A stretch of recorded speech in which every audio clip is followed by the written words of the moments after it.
Halo, assalamualaikum warahmatullahi wabarakatuh. Perkenalkan, nama saya Muhammad Yazid dan Syamukuropin. Saya adalah mahasiswa Universitas Sutaputra, Prodi Teknik Mesin. Di sini saya akan sedikit menjelaskan tentang apa itu turbin uap dan boiler.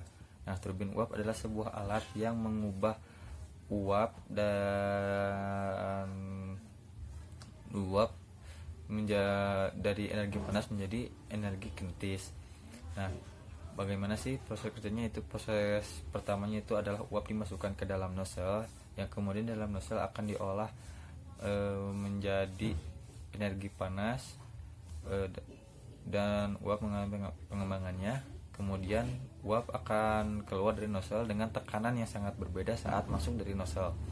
Nah, untuk uap yang keluar dari nozzle itu akan diarahkan ke dalam sudut-sudut turbin yang berbentuk lingkaran. Nah, yang di sekeliling itu sudah ada roda turbin.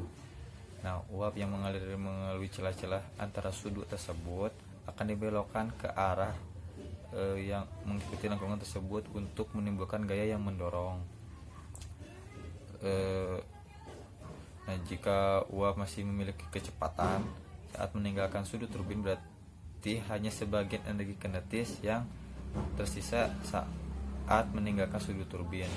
Sebelum memasuki baris kedua sudut gerak, maka antara baris pertama dan baris kedua sudut gerak akan dipasang baris sudut tetap atau guide black yang berguna untuk mengubah arah kecepatan uap saat dikeluarkan dari nozzle.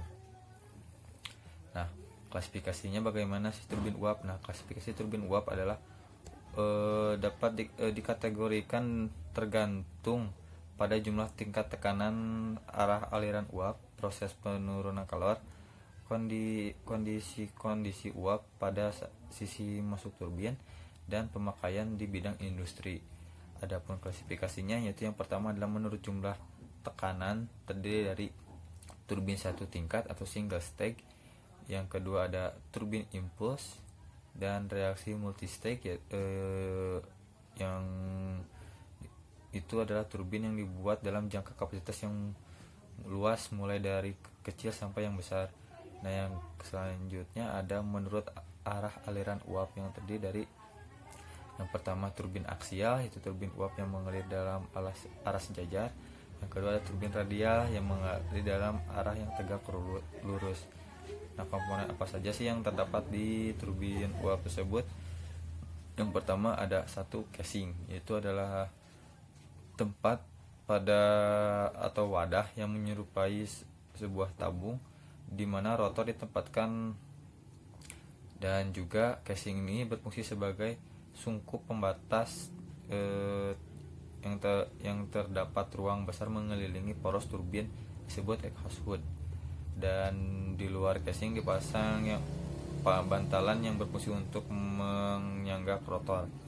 Yang kedua ada rotor turbin, yaitu adalah bagian dari turbin yang berputar akibat pengaruh gerakan uap terhadap sudut-sudut gerak.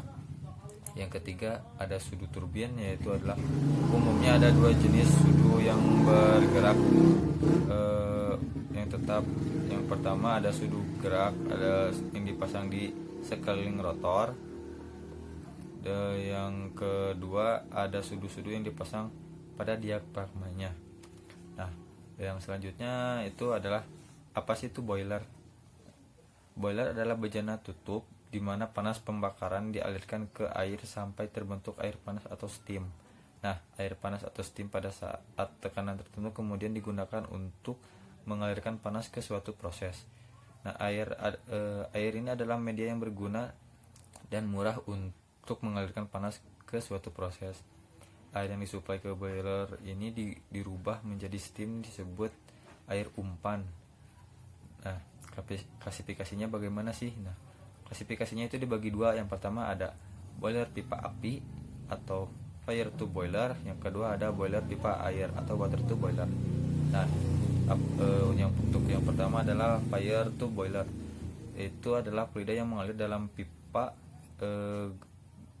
yang ada pipa atau di dalamnya itu adalah gas nyala hasil pembakaran yang membawa energi panas yang segera mentransfernya ke boiler melalui bidang pemanas atau heating surface.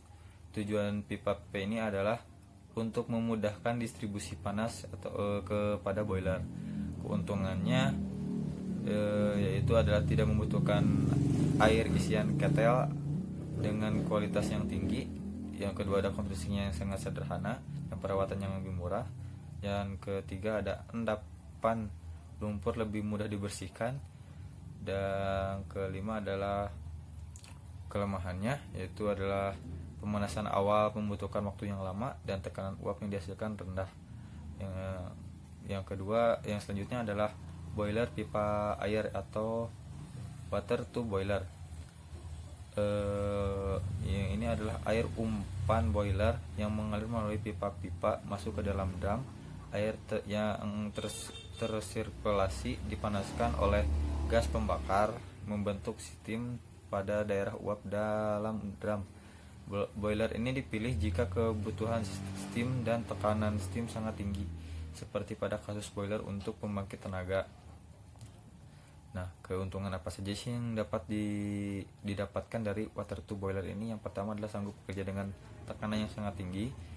Kedua, berat ketel yang relatif ringan dan kapasitasnya besar. Yang ketiga, dapat dioperasikan dengan cepat. Jadi dalam waktu yang singkat dapat digunakan. Kelemahannya yaitu adalah konstruksi ketel sudah tidak sederhana lagi. Yang kedua ada menuntut air isian harus selalu bersih. Yang ketiga ada perencanaan lebih sulit serta harganya lebih mahal. Nah, mungkin hanya itu yang bisa saya sampaikan. Kurang lebihnya saya minta maaf. Saya Eri. Wassalamualaikum warahmatullahi wabarakatuh.